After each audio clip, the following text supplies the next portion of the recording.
Hello friend, welcome to my YouTube channel GS Vijay education and counsellor.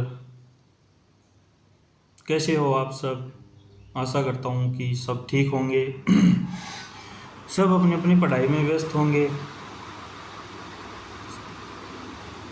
और मैं यही आशा करता हूँ कि सब स्टूडेंट अपनी अपनी पढ़ाई अच्छी तरह करें। हम कल भारत में राष्ट्रवाद के बारे में चर्चा कर रहे थे। राष्ट्रवाद का अर्थ समझा, उसकी पृष्ठभूमि। तो प्रत्येक स्टूडेंट के लिए आवश्यक है कि उसकी पृष्ठभूमि उसके दिमाग में होनी चाहिए। और उसके बाद में फिर हमने जो भारत में राष्ट्रवाद की भावना पैदा हुई, उन कारणों पे हमने कुछ कारणों पे चर्चा की थी।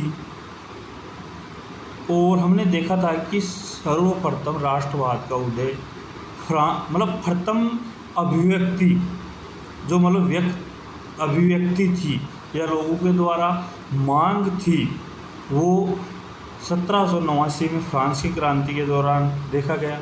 इसीलिए यूरोप में सबसे पहले राष्ट्रवाद का उदय हुआ। इसके भारत में राष्ट्रवाद के उदय के बहुत से फैक्ट हैं, जैसे 1857 की क्रांति जो एक राष्ट्रवाद के उदय में सहायक हुई। फिर कांग्रेस का जन्म, उसने भी पूरे देश में कुछ आंदोलन चलाए जिसमें लोगों में जागृति आई। कुछ न्यूज़पेपर वगैरह या कुछ संपर्क लोग जो संचार के साधनों का विकास हुआ तो लोग एक दूसरे के संपर्क में आए, तो इससे भी उनके मन में अपने राष्ट्र के प्रति भावना जागी। फिर 1915 के अंदर महात्मा गांधी जी दक्षिण अफ्रीका से लौट आए, जो हमने कल चर्चा की थी। मैं 2 मिनट उसका रिव्यू कर देता हूँ। उन्होंने जो मेथड वहाँ पे दक्षिण अफ्रीका में नस्ल भेद के विरुद्ध अपनाया था, वही मेथड वो यहाँ भारत में अपनाना चाहते थे, यानी कि सत्याग्रह, असहयोग आंदोलन, सविनय अवज्ञा आंदोलन। तो उन्होंने इसका सर्वप्रथम प्रयोग किया चंपारण बिहार में 1917 में, सफल रहा। 1917 में ही उन्होंने दूसरा प्रयोग किया खेड़ा में, जो गुजरात में है। उन्होंने तीसरा सफल प्रयोग किया, वो अहमदाबाद मिल कारखाने के मालिक के विरुद्ध। तो गांधी जी इन 3 प्रयासों से काफ़ी उत्साहित थे। फिर इनके बीच में 1919 में रोलेट एक्ट आता है, जो एक दमनकारी कानून था। इसके विरोध में या इसके विरोध प्रदर्शन में लोग ज़बरदस्त भाग लेने लग गए। गांधी जी ने इसके विरुद्ध भी सत्याग्रह का प्रयोग किया और इस रोलेट एक्ट के कारण ही जलियांवाला बाग हत्याकांड हुआ। बैसाखी का पर्व था, लोग इकट्ठा हुए। कमान किसके पास थी? जनरल डायर के पास। तो ये चीज़ें हमने कल की क्लास में हमने देखी और ये चैप्टर बहुत ही इम्पोर्टेंट है, क्योंकि यहाँ से निबंधात्मक या फिर 3 नंबर वाला क्वेश्चन तो कन्फर्म आएगा। फिर इसके बीच में गांधी जी को एहसास हुआ कि अगर हिंदू मुस्लिम एक नहीं होंगे तो कोई भी आंदोलन सफल नहीं होगा। तो मुस्लिम उस टाइम में खलीफा, जो टर्की का इनके आध्यात्मिक था, तो उस मैटर को लेकर भारतीय मुसलमानों में भी बहुत रोष था। गांधी जी इस मौके का फ़ायदा उठाना चाहते थे। तो मार्च 1919 में मुंबई में खलीफा समिति का गठन किया है, जिसमें मोहम्मद अली जिन्ना और शौकत अली बंधु ने भाग लिया। फिर गांधी जी दोनों समुदाय को एक साथ लाना चाहते थे ताकि आंदोलन सफल हो।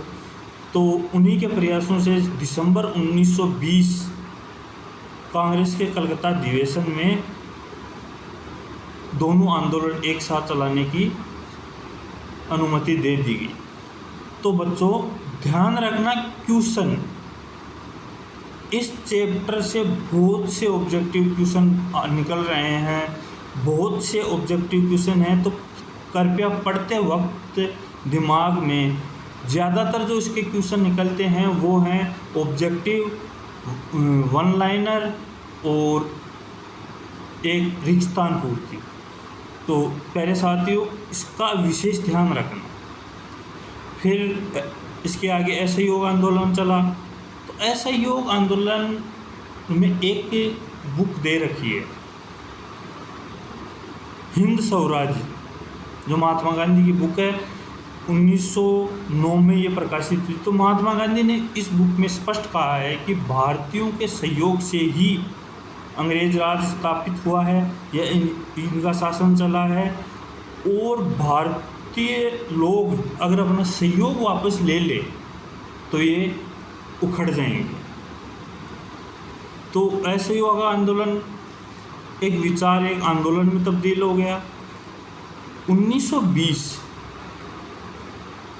में महात्मा गांधी और शौकत अली ने पूरे भारत की यात्रा की, लोगों को जागरूक किया, जागरूकता अभियान चलाया।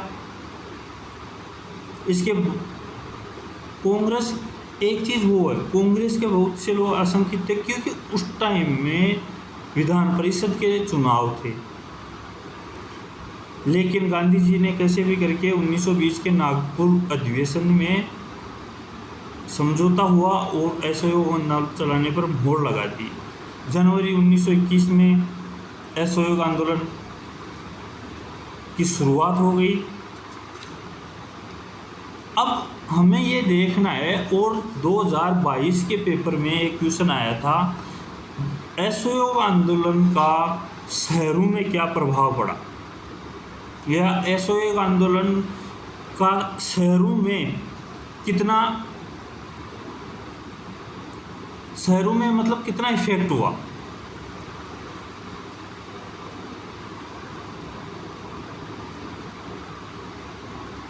तो दोस्तों अब देखते हैं शहर में आंदोलन का क्या प्रभाव रहा। शहर में यानी कि मध्यम वर्ग के लोग, शहरों में मध्यम वर्ग के लोगों ने इसमें बढ़ चढ़ कर हिस्सेदारी ली। विद्यार्थियों ने कॉलेज स्कूल जाना बंद कर दिया, हेडमास्टरों ने, शिक्षकों ने इस्तीफा दे दिया, और वकीलों ने मुकदमा लड़ने बंद कर दिया। मद्रास के अलावा मैंने पहले बताया था कि कांग्रेस क्यों हिचकिचा रही थी, चुनाव की वजह से। तो मद्रास के अलावा सभी विधान परिषदों में चुनाव निरस्त कर दिए थे। यहाँ एक इम्पोर्टेंट बात है जो एग्ज़ाम की दृष्टि से बहुत महत्वपूर्ण है कि 1919 के चुनावों को जब कांग्रेस हिचकिचा रही थी विधान परिषद के चुनाव में, लेकिन बाद में समझौता हो गया, तो एक मद्रास स्टेट को छोड़कर बाकी सब जगह से विधान परिषद के चुनावों का बहिष्कार किया। एक चुनाव मद्रास परिषद में हुआ। इसमें भी क्या है कि गैर ब्राह्मणों के गैर ब्राह्मण लोग, जो मतलब ब्राह्मण नहीं है, अदर कास्ट से हैं, उन लोगों ने एक पार्टी का गठन किया जिसको जस्टिस पार्टी कहा जाता है। जस्टिस पार्टी नामक संगठन या जो दल या कुछ भी कह सकते हैं अपन, पार्टी बनाई, दल बनाया, संगठन बनाया। उसका उद्देश्य था कि जब तक हम काउंसलिंग में प्रवेश नहीं करेंगे तब तक हमारी समस्याओं का समाधान नहीं होगा। अर्थात हम चुनाव जीतकर अगर असेंबली में वहाँ काउंसलिंग में जाएंगे तभी तो हमारी समस्याओं को उठा पाएंगे। इसीलिए इस पार्टी ने असहयोग आंदोलन का बहिष्कार किया, क्योंकि वो जानते थे, उनका मानना था कि सब कुछ ब्राह्मणों को ही मिलता है। तो इस पार्टी ने चुनावों का बहिष्कार नहीं किया। अर्थात जस्टिस पार्टी ने मद्रास में विधान परिषद के चुनाव लड़े। आर्थिक अगर ये तो हो गई सर ये आंदोलन में, अब आर्थिक हिसाब से क्या प्रभाव पड़ा, तो आर्थिक हिसाब से आर्थिक दृष्टि से देखें तो भी बहुत असहयोग आंदोलन का असर बहुत ही ज़्यादा और नाटकीय था, क्योंकि विदेशी सामानों का बहिष्कार किया गया, विदेशी कपड़ों की होली जलाई गई, शराब की दुकानों को पैकेटिंग।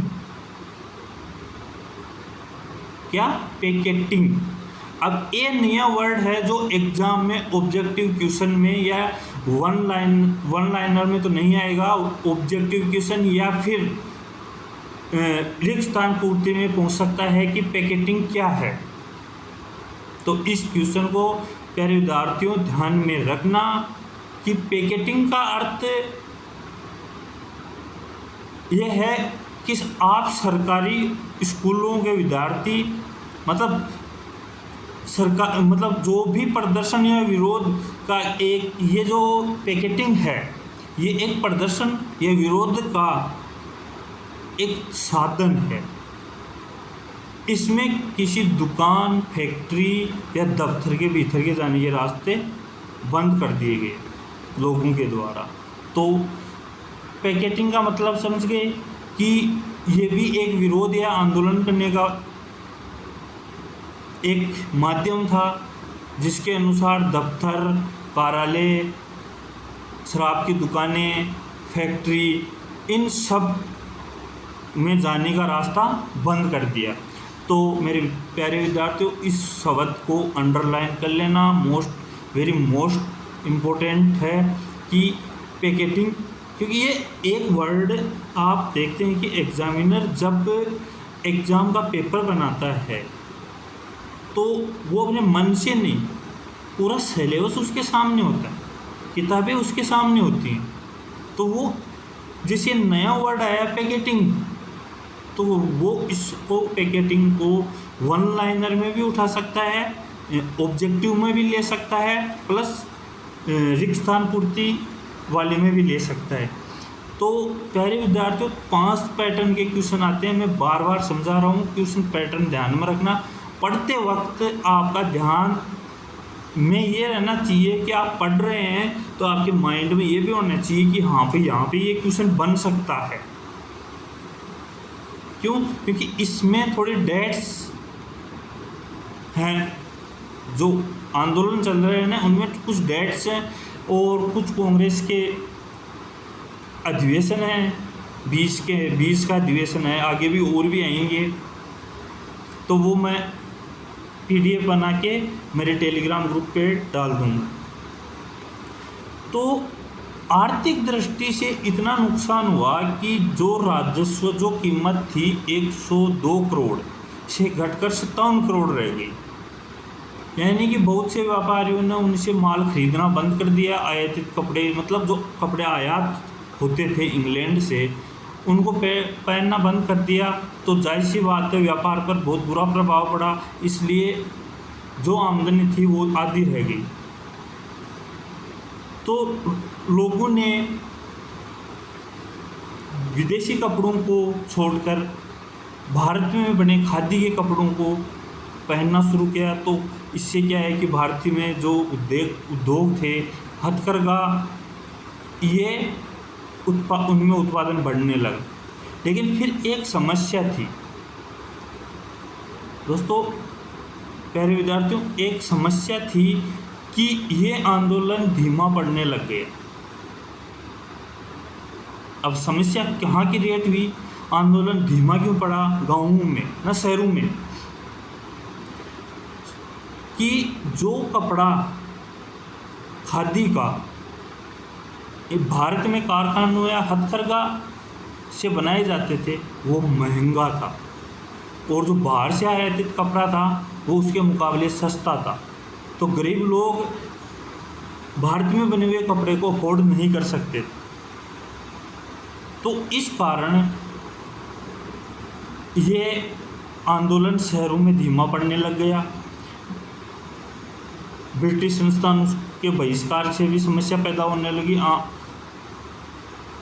कामयाबी के लिए वैकल्पिक भारतीय संस्थानों की स्थापना की जरूरत थी। इस प्रकार इस आंदोलन शहरों में ये आंदोलन लगभग ख़त्म सा हो गया। टीचर्स स्टूडेंट सभी अपने स्कूल कॉलेजों में लौटने लगे। तो ये एक घटनाक्रम था शहरों में आंदोलन का। शुरुआत में बहुत तीव्र था, लेकिन बाद में ये धीमा होने लग गया और इसके बाद में ख़त्म सा हो गया। अब देखते हैं कि इस आंदोलन का गांवों पर क्या इफेक्ट पड़ा। शहरों से बढ़कर ये आंदोलन गांवों या देहातों में भी फैल गया, लेकिन वहाँ पे पहले से ही कुछ किसान आंदोलन, कुछ आदिवासी आंदोलन चल रहे थे। एक चीज़ हमें यह समझनी है कि शहरों में असहयोग आंदोलन का अर्थ अलग था, लेकिन गांवों में असहयोग आंदोलन का अर्थ डिफरेंट था। यहाँ ये लोग अपनी परिस्थिति के लिए आंदोलन, जो परिस्थिति या जो कठिनाइयाँ आ रही थी, इनके लिए इन लोगों ने आंदोलन स्टार्ट किया था। जैसे पहले से किसान आंदोलन है या फिर आदिवासी आंदोलन है, तो ये सब पहले से ही चल रहा था, ध्यान में रखना। अब एक आंदोलन चला था अवध में। बहुत इम्पोर्टेंट क्वेश्चन है कि अवध के आंदोलन का नेतृत्व किसने किया था। इस चैप्टर से क्वेश्चन बहुत निकल रहे हैं। ये चैप्टर मतलब ये जो अपनी इतिहास की बुक है, इसमें सबसे इम्पोर्टेंट चैप्टर यही है। तो अवध में इस आंदोलन का या किसान आंदोलन या असहयोग आंदोलन का नेतृत्व किसने किया? बाबा रामचंद्र ने, सन्यासी बाबा रामचंद्र ने। इससे पहले बाबा रामचंद्र फिजी में गिरमिटिया मजदूर के रूप में काम कर चुके थे, यानी कि सन्यासी बाबा रामदेव इंडिया से जाकर फिजी में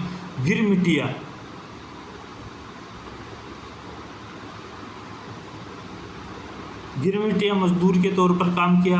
अब गिरमिटिया मजदूर क्या होता है, ये यहाँ पर बहुत इंपॉर्टेंट क्वेश्चन है, याद रखना।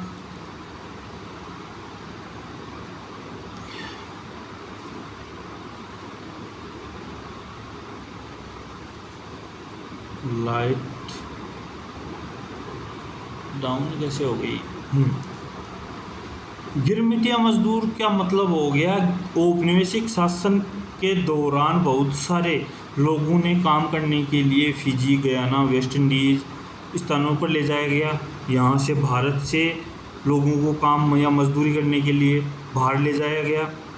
जो फिजी है, गयाना है, वेस्ट इंडीज़ है आदि देशों में लेके गए और इन स्थानों पर लेके गए। इसी को गिरमिटिया मजदूर कहा जाता है। औपनिवेशिक शासन काल के दौरान इनमें से एक एग्रीमेंट के तहत ले जाया जाता था। गिरमिटिया मजदूरों को एग्रीमेंट के तहत ले जाता था। एग्रीमेंट को ये मजदूर गिरमिट कहने लगे, इसीलिए आगे चलकर गिरमिटिया मजदूर शब्द बनना। तो सरल और सीधी भाषा में अपन बोलें तो ये हो गया कि औपनिवेशिक काल के दौरान बहुत सारे लोगों को काम के लिए फिजी, गयाना, वेस्ट इंडीज लेके गए। इन्हें गिरमिटिया मजदूर कहा गया। इनसे एग्रीमेंट करवाया गया। एग्रीमेंट को ये मजदूर गिरमिट कहते थे, इसलिए गिरमिटिया मजदूर हो गए। वेरी इंपॉर्टेंट, ध्यान रखना इसका। ऐसे वर्डों को आप स्वयं पकड़ो। ये क्वेश्चन 2 नंबर के क्वेश्चन में आ सकता है, ध्यान रखना। तो अब ये देखो, असहयोग आंदोलन था, समझने की यही बात यहाँ है। देखो मेरे प्यारे विद्यार्थियों, मेरे साथियों, कुछ भी मान लो, मैं कराने को तो आपको बहुत स्पीड से करवा सकता हूँ, लेकिन क्यों नहीं? क्योंकि कम से कम आपको कुछ समझ में तो आना चाहिए। किताब की रीडिंग मार दी या रीडिंग कर दी तो क्या हो गया कोई एग्ज़ाम की तैयारी? नहीं, ये बहुत गलत है। स्टूडेंट को भी समझना चाहिए कि रिवीजन अगर आप एक बार बहुत अच्छी तरह पढ़ लेते हैं तो फिर आपको एक या दो बार रिवीजन करने में कोई प्रॉब्लम महसूस नहीं होगी। लेकिन अगर आप शुरुआत में ही रॉकेट की स्पीड में अगर आप सिलेबस करते हो या कोई पढ़ाता है तो फिर क्या मतलब रहेगा उसका? तो हमें रॉकेट की स्पीड में नहीं चलना है, हमें आराम से हर चीज़, हर वर्ड पर ध्यान रखना है। ध्यान रखकर उस वर्ड को कहाँ से संभावित क्वेश्चन बन सकता है, ये चीज़ें हम करेंगे। तो अब देखो, असहयोग आंदोलन अंग्रेज़ों के विरुद्ध था, तो इसका हर जगह अलग अलग अर्थ निकला। तो अब जैसे ये अवध में जो किसान आंदोलन था, बाबा रामचंद्र जी के नेतृत्व में जो किसान आंदोलन चला था, वो था तालुकादारों और जमींदारों के खिलाफ। यानी कि यह आंदोलन अंग्रेज़ों के खिलाफ नहीं था, ये था जो जमींदार और तालुकादार थे उनके खिलाफ ये था, क्योंकि उन पर भारी भरकम कर लगा दिए गए और तरह तरह के कर वसूले जाते थे। किसानों को बेगार करनी पड़ती थी। अब ये वर्ड है बेगार है बिना किसी पारिश्रमिक के काम करना, यानी कि आप काम तो कर रहे हो लेकिन आपको कोई पारिश्रमिक नहीं दिया जा रहा है। पट्टेदार के तौर पर पट्टे निश्चित नहीं होते थे। तो इन सब मिलाने के लिए या फिर इन सभी समस्याओं को ध्यान में रखकर ये आंदोलन चला। तो ये आंदोलन किनके खिलाफ था? तालुकादारों और जमींदारों के बीच। किसानों की मांग थी कि लगान कम किया जाए, बेगार खत्म की जाए और दमनकारी जो जमींदार हैं उनका सामाजिक बहिष्कार की जाए। बहुत से स्थानों पर नायदो भी थे, उन्हें फैसला किया कि वो इनको कोई सुविधा नहीं देंगे जमींदार तालुकादार को। फिर जून 1920 में पंडित जवाहरलाल नेहरू ने अवध के गांवों का दौरा किया, वो उनकी व्यथा को समझा। तब उन्हें भी पता चला कि वाकई बहुत गलत हो रहा है। तो अक्टूबर 1920 में अक्टूबर 1920 में अवध किसान सभा का गठन किया गया और महीने भर में ही लगभग इसकी पूरे अवध में 300 शाखाएं हो गई।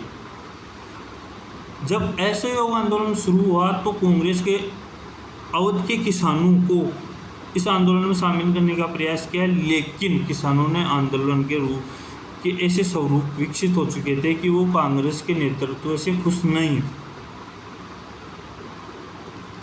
है ना, मतलब किसान थे वो, उनकी अपनी निजी समस्याएं थी। असहयोग आंदोलन पूरे भारतवर्ष में कांग्रेस चलाना चाहती थी। तो अवध के लोगों को, अवध के किसानों को भी वो इसमें शामिल करना चाहती थी, लेकिन वो शामिल नहीं हुए क्योंकि हितों का टकराव, मान लो उनके नेतृत्व को स्वीकार नहीं किया या उनके नेतृत्व में कुछ कमी होगी। तो इस तरह इन्होंने असहयोग आंदोलन में भाग लेने से मना कर दिया। महात्मा का नाम लेकर ये लोग अपनी सारी कार्रवाई आशंकाओं को सही ठहरा रहे थे। फिर है आदिवासी किसानों ने महात्मा गांधी और स्वराज्य विचारों कुछ और ही मतलब निकाल लिया, यानी कि जो विचार महात्मा गांधी के थे असहयोग आंदोलन के रूप में, उनका इन किसानों ने अलग ही मतलब निकाल लिया।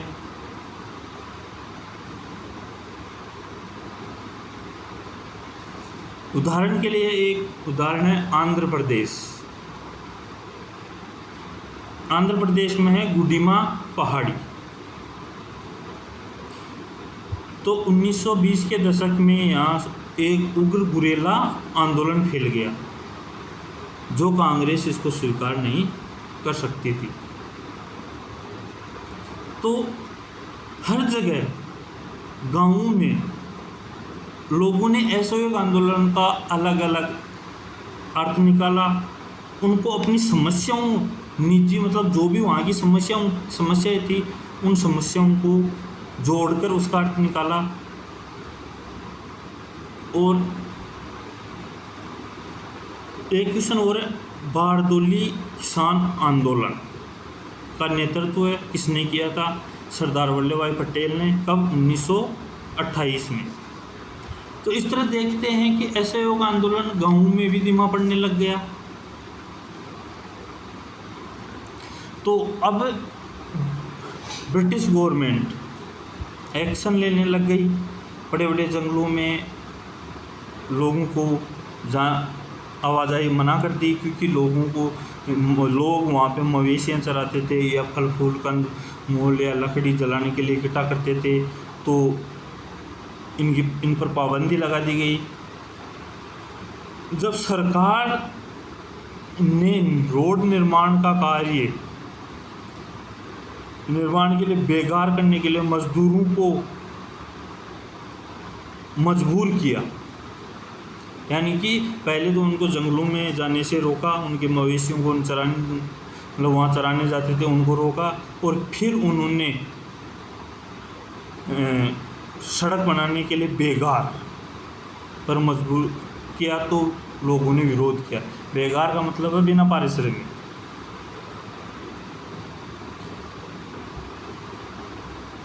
वहाँ के लोगों ने बगावत कर दी। इसके बाद में इनका नेतृत्व अल्लूरी सीताराम राजू ने किया, जो एक दिलचस्प व्यक्ति था। किसने? अल्लूरी सीताराम दास ने। वो अपने आप को, वो लोगों को स्वस्थ कर रखना, अब उसको कोई गोली भी नहीं छू सकती, उसे कोई नहीं मार सकता, वो एक चमत्कारिक है।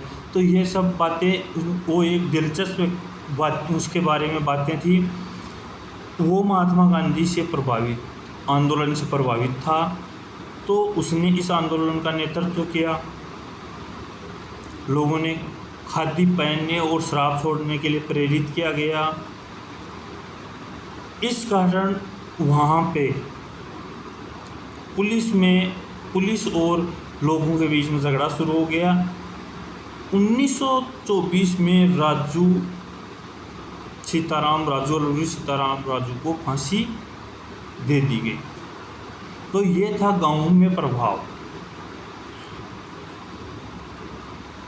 ये गाँवों में प्रभाव, शहरों में प्रभाव। तो 2022 के पेपर में शहरों में क्या प्रभाव पड़ा, इसके बारे में उन्होंने निबंधात्मक क्वेश्चन पूछा था। तो इसमें मैटर तो है कम, लेकिन मैटर हमें बनाना पड़ेगा, पॉइंट बनाने पड़ेंगे, प्रस्तावना। देखो एक चीज़ है, चलो मैं बाद में एक वीडियो बनाऊंगा, उसमें ये बताऊंगा कि प्रश्नों को किस तरह से हल किया जाए और किस क्रम में हल किया जाए। निबंधात्मक क्वेश्चन के बारे में बात कर रहा हूँ। अब देखते हैं तीसरा, शहरों में हो गया, ग्रामीणों में हो गया। अब जो ये बागान थे, चाय के बागान, उन मजदूरों में भी असंतोष था। तो मजदूरों ने असहयोग आंदोलन को अपने हिसाब से ले लिया, उन्हें स्वयं की आज़ादी से का मतलब निकाल लिया, क्योंकि उनको चार दीवारी के भीतर रखा जाता था, कहीं आ जा नहीं सकते थे।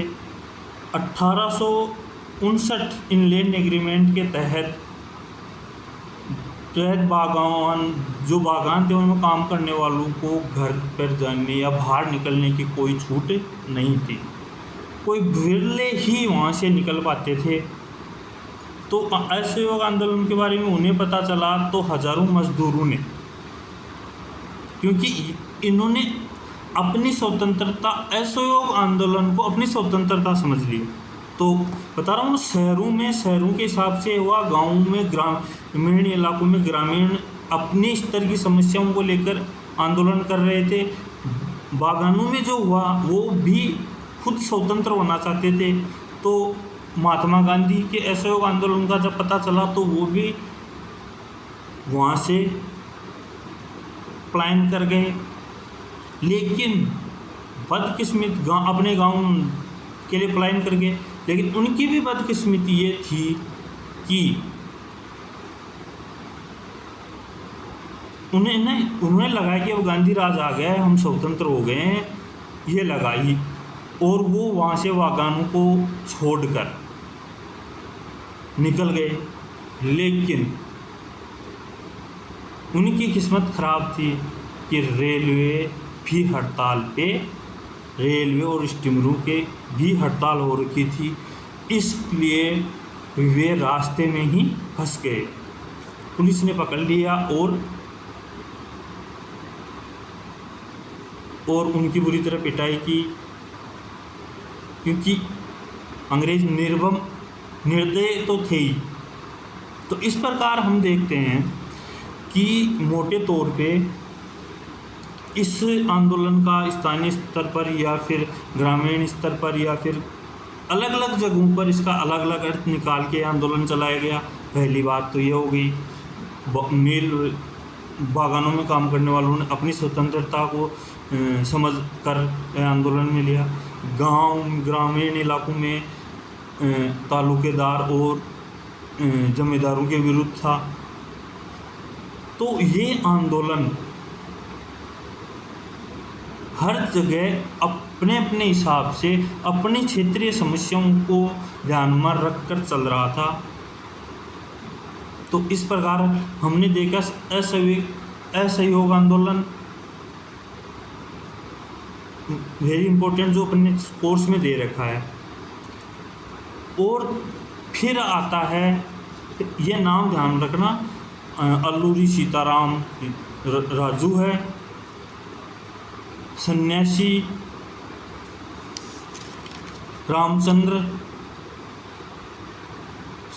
बाबा रामचंद्र है, या गिरमिटिया मजदूर हैं, जस्टिस पार्टी है जो मद्रास में चुनाव में भाग लिए थे, पैकेटिंग है। इन वर्ड को ध्यान में रखना और बार बार इनको देखना।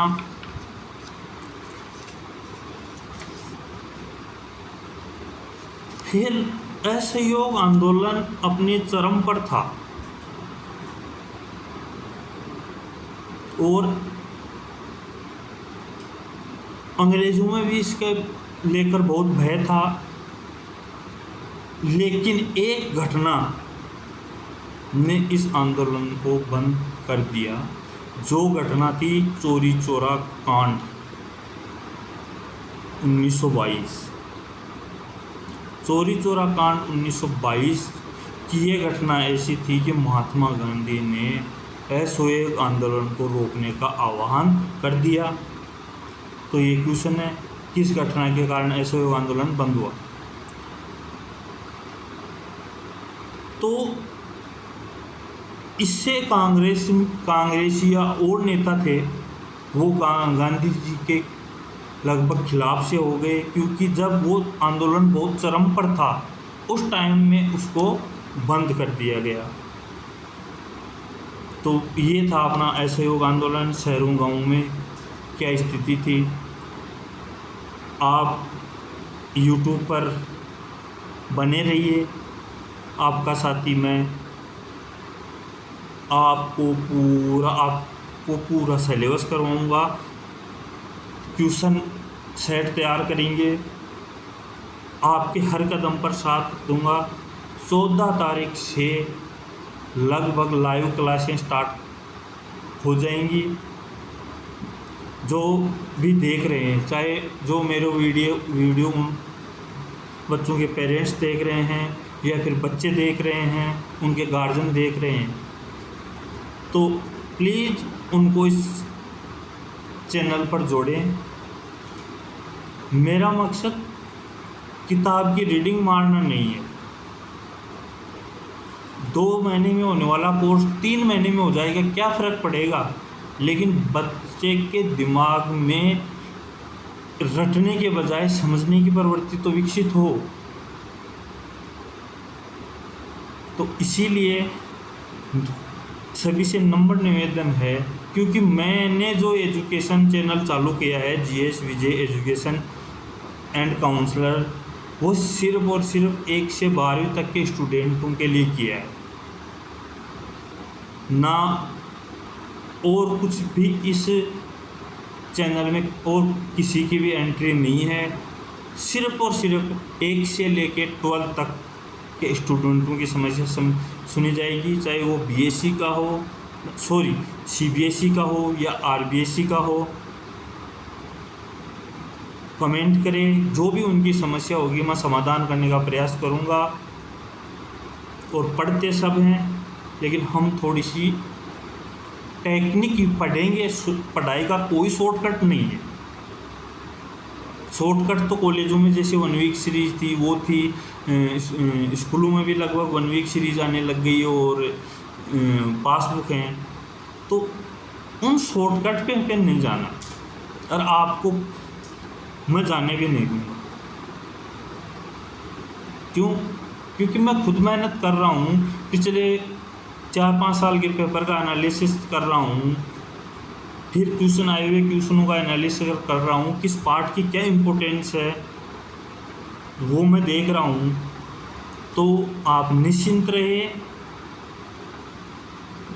14 तारीख से लाइव क्लासें स्टार्ट हो जाएगी SST की, हिस्ट्री पॉलिटिकल की, तो आप जुड़िए। अच्छा लगे अपने दोस्तों में शेयर कीजिए। जो गार्जियंस देख रहे हैं, कृपया वो अपने बच्चे को मोटिवेट करें। आज हमने सिर्फ 2 चैप्टर पढ़े हैं, 2 पन्ने पढ़े हैं, लेकिन इन 2 पन्नों में इतना कुछ है कि 2022 के पेपर में निबंधात्मक क्वेश्चन बना डाला इन 2 पन्नों में। तो सोच सकते हो कितना इम्पोर्टेंट। तो हम इस जो एग्ज़ाम की दृष्टि से इम्पोर्टेंट है वो भी हम देख रहे हैं, प्लस आपके भी दिमाग में एक आइडिया, उस जैसे असहयोग आंदोलन है तो उसका एक आइडिया दिमाग में हो, उसकी पृष्ठभूमि आपके दिमाग में हो कि ऐसे ऐसे था। तो कल की क्लास में पहले हम रिवीजन करेंगे 5 मिनट जो आज पढ़ा है, फिर आगे की क्लास स्टार्ट करेंगे और चैप्टर पूरा कंप्लीट होने के बाद में हम क्वेश्चन आंसर करेंगे। तो अब अगला है, तीसरा है सविनय अवज्ञा आंदोलन। तो इसके बारे में हम कल चर्चा करेंगे। मेरे प्यारे विद्यार्थियों, टेंशन फ्री रहो, मेरे साथ साथ SST की तैयारी करो, कोई प्रॉब्लम नहीं आएगी। लेकिन ये पार्ट इसलिए थोड़ा सा धीरे चल रहा है क्योंकि ये भविष्य के लिए भी इम्पोर्टेंट चैप्टर है, यानी कि आपके फ्यूचर जो आर्ट्स सब्जेक्ट लेंगे उनके लिए भी ये बहुत इम्पोर्टेंट चैप्टर है। तो मैं आशा करता हूँ कि आप समझ गए होंगे। अच्छा लगा तो लाइक करो, अपने दोस्तों में शेयर करो, और जल्दी से जल्दी यूट्यूब पर, जब आप यूट्यूब पे जुड़ जाओगे मैं तो तुरंत क्लास स्टार्ट कर दूंगा, रेगुलर क्लास। तो आप मुझे मैसेज करो। CBSE के बाद कुछ दिन अगले मंथ में CBSE का स्टार्ट करेंगे, अभी RBSE का है। तो मैं आपके साथ हूँ, 3-4 चीज़ें हमें साथ लेके चलनी है, जो मैं हर में बताता हूँ। ब्लूप्रिंट, अंक विभाजन और सिलेबस। पढ़ने से पहले ये 3 चीज़ें ध्यान में रहनी चाहिए। ठीक है मेरे प्यारे विद्यार्थियों, आज की क्लास यहीं ख़त्म। आप ज़्यादा से ज़्यादा स्टूडेंटों को शेयर करो। ना आपके यहाँ कोई पैसे लग रहा है, फ्री आपको क्लास मिल रही है। लगभग उम्मीद है कि आपको फ्री नोट्स जो मेरी इंस्टाग्राम चैनल है उस पर मैं डाल दूंगा। चैप्टर ख़त्म होने के बाद उस चैप्टर का हाथ से लिखे हुए नोट्स हैं, उनमें क्वेश्चन भी आएंगे। तो आप ज़्यादा से ज़्यादा स्टूडेंटों को शेयर करो ताकि वो जुड़ें और इस चीज़ का फ़ायदा लें। ठीक है मेरे प्यारे बंधु, कल मिलते हैं। अगला पॉइंट है सविनय अवज्ञा आंदोलन। तो हम कल मिलते हैं। Thank you. जय हिंद। थैंक यू बच्चों।